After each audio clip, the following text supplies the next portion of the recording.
Hello friends and welcome back to another video. This time we will learn functions and variables, so that will help you while you write the code actually. So without further ado, let's get dive into the video. So I'll create a simple script. First of all, I'm going to create a folder called scripts, right? And here I'll click on write, then create, and there is a option called mono behavior script. I'll click over here. I'll give the name of my script actually. So let's say variables and function test. Enter. Now I'm going to click over here.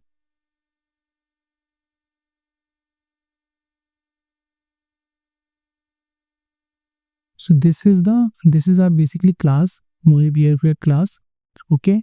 Now first understand what is a variable.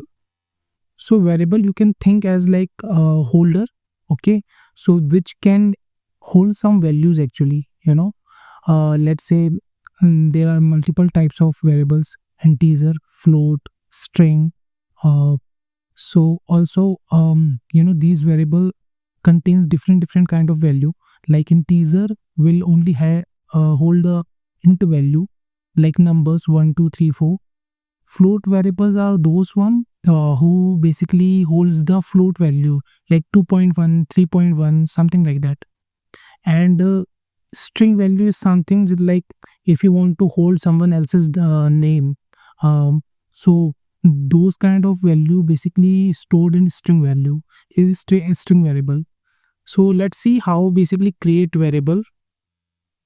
So to create a variable, you need to just tell what is the access specifier. Access specifier is nothing but the variable where we can access within the class or outside the class as well. So if there are basically three types of access specifier. Public are something which can be accessible in any class. Like this time we have a one class, but the same way we might have multiple classes as well, right? So this variable we can access in other class as well. So yeah, public. I want to create a string integer variable. So I'm going to write print. This is the keyword which represent that I'm going to create integer variable.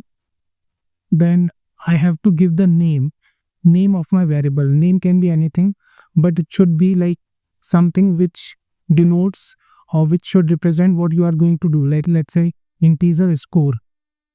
So you can think like, yeah, this variable will hold only score, so yeah. And I'm going to assign default value which is 0. So this is integer variable. The same way, if I want to create float variable, so I'm going to write public float and let's say timer. Okay, so I can see that timer is something, this variable will hold some timer value. Okay, and if I try to put 1, then it will store it, but it will take it as float value, like it will take it like 1.0. Okay. And also you need to put f behind this is a suffix actually. So yeah, so this will hold the float value. The same way, if I want to store someone else's name, so for that we need to create a string type of variable, a string, and let's say name. Okay, and I'm going to put my name over here. My name is Sumit, so Sumit Dubey. Now if I want to print it, I can just simply create a function called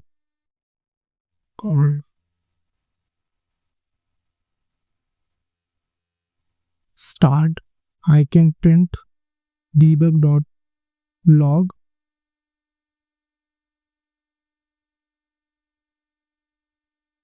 and here I'm going to just simply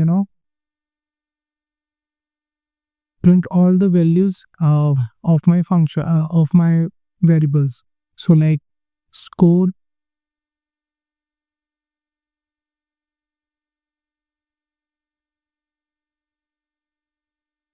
the same way name, the way same way timer. Okay, let's try this.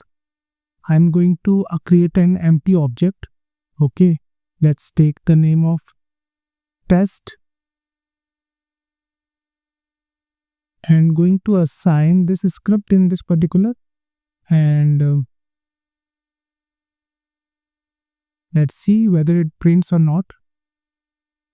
So here you can see score is 0, name is Sumit, and timer value is 1. If I want to change the value, like the score will be 0, timer will be like 2.20.5, or name should be Ramkesh. Again, this will print another value like score, which is 10. Ramkesh is the name, also the timer. Okay, so that's how basically variables holds the value, and the way we understand that variable holds the basically they hold only its type value. Actually, like integer only can hold int value, float value can hold a float variable can hold float value, the same way string, right? Let's understand function also. So functions are the one, you can say a block of code where we basically perform an operations, right? So the same way we create the variable, um, we create also functions, but there is some slightly difference in syntax. So to create a function, the same way like variable has access specifier, functions also have access specifier like public, the type of uh, value which function going to return, like int, float, or if we want to if function don't want to return anything, we just simply type void. Okay, and there after that we need to we need to create a function name as well. So let's say we want to perform operation call of two integer value, the addition of two integer value. So let's say we give the name of the function is public void and sum. Okay, open close bracket. So that's how basically we create functions, right? um, I'm going to remove it, and I'll create two variable because we want to perform two addition operation. So for that we need to we want two values, right? First value and second value, and another variable which will hold third value after addition, right? So public int a equals to, let's say 10, public int b equals to, let's say 20, right? And public int c, which will hold only 0, right, by default. Now I want to add a and b. So for that I'll write a plus b equals to c. So after adding a and b, the value will be stored in c. Okay, and I want to debug it. So for that I'm going to write this,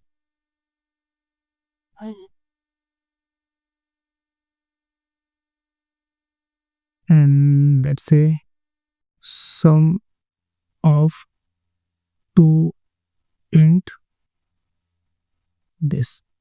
I'm just simply we need to call this function to the start function. Okay,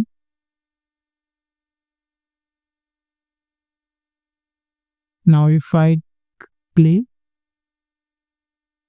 so we can see like sum of two int is 30, our value was A is 10, B was 20, and the addition of A and B is 30.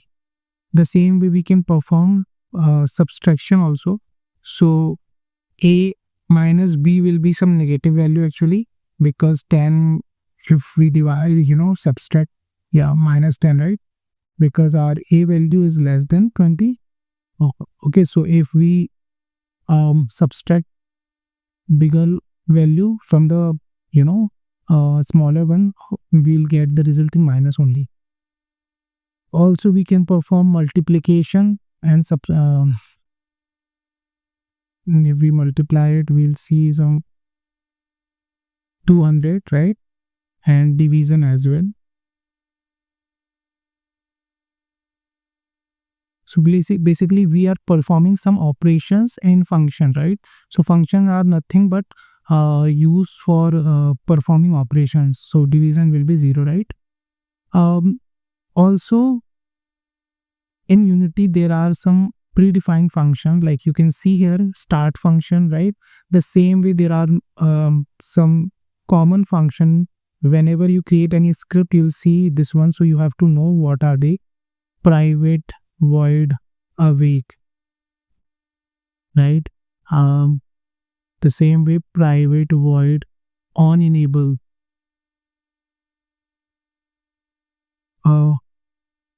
private void.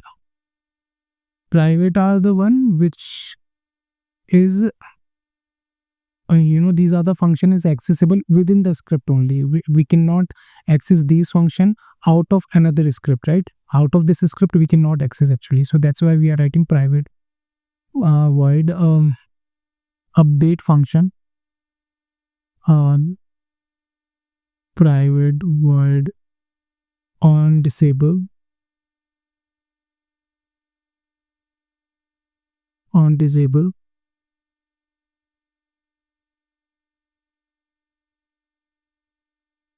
private void late update.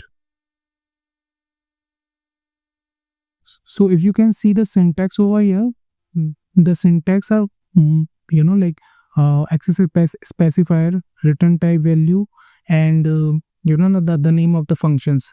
The same way these functions are the functions which Unity provides. These are the predefined. Okay, so let's understand one by one how basically how these function basically executes and what they do actually. So whenever you create any script in Unity, right, awake function calls first, right? Awake functions are the one which basically we use to initialize something, like the way we have initialized this score value 0, timer value is 1. So we can also initialize in the awake as well. Private there is another function,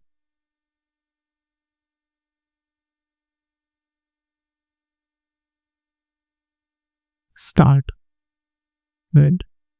So because we are already written over here, so yeah, I'm going to remove it. So awake function is function which calls always first. Whenever you create any script, you'll see the the awake function will call first. After that, on enable will call. On enable function is called every time whenever game object, the object which is in which this script is attached, this function gets called. Like I had deactivated game object, then again I reactivated the game object, this function will automatically call again. So every time whenever the game object active and deactive, active basically, this function gets called. The same way, if whenever the game object deactive, so that time the on disable function gets called. Start function calls at once on the start of the game, like the way awake gets called, the same way start will call. But these two function gets called on only the first time, right? The initialization thing will be handled in awake.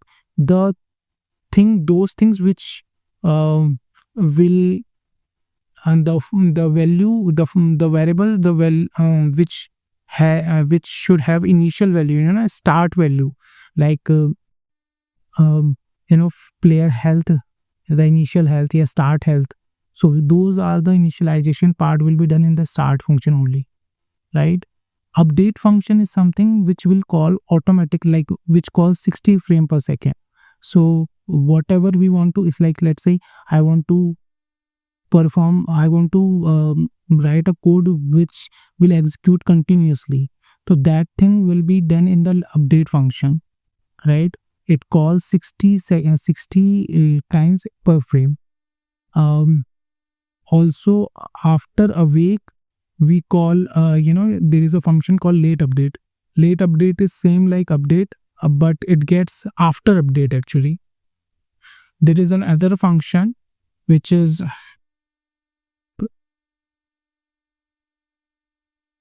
fixed update.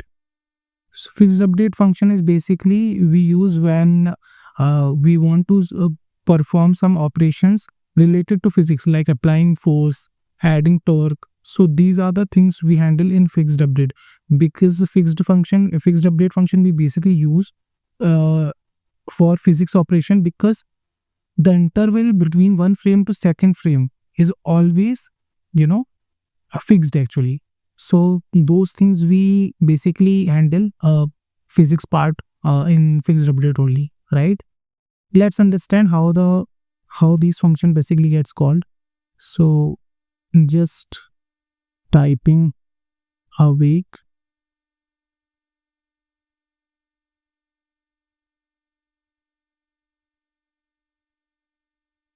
on enable on disable start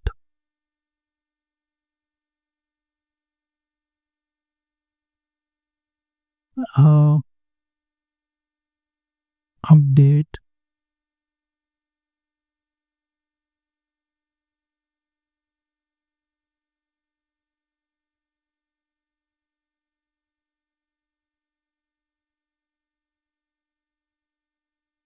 fixed update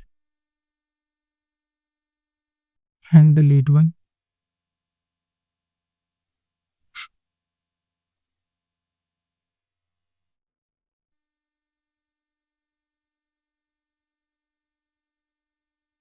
right?